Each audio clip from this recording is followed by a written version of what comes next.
ताज्या बातम्यांसाठी ABP माझाला subscribe करा आणि बेल आयकॉन प्रेस करा।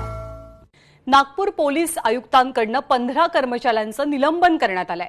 सतत गैरहजर राहिल्यामुळे आणि सतत दांड्या मारण्यामुळे आणि अनियमितता कामामध्ये आढळल्यामुळे या कर्मचाऱ्यांवरती ही कारवाई झाली आहे। पोलीस आयुक्त अमितेश कुमार यांची मोठी कारवाई मानली जाते। नागपूर पोलीस आयुक्तांनी केलेली कारवाई 15 कर्मचाऱ्यांवरती। रजत वशिष्ठ आपले प्रतिनिधी सध्या आपल्या सोबत आहेत। रजत, काय मुख्य कारण ठरले निलंबनामागचं? ज्ञानदा, पोलीस आयुक्तांनी काल सगळ्या कर्मचाऱ्यांना बोलवलेला होता। जवळपास 125 कर्मचारी असे होते जे सातत्याने गैरहजर राहत होते किंवा आजारपणाचं कारण पुढे करून कर्तव्यापासून लांब राहत होते।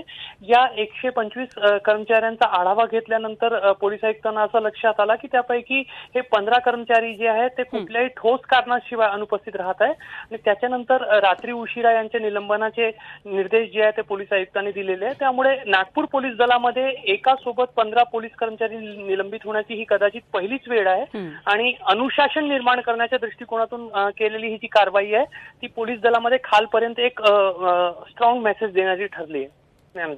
रजत, धन्यवाद या माहितीबद्दल।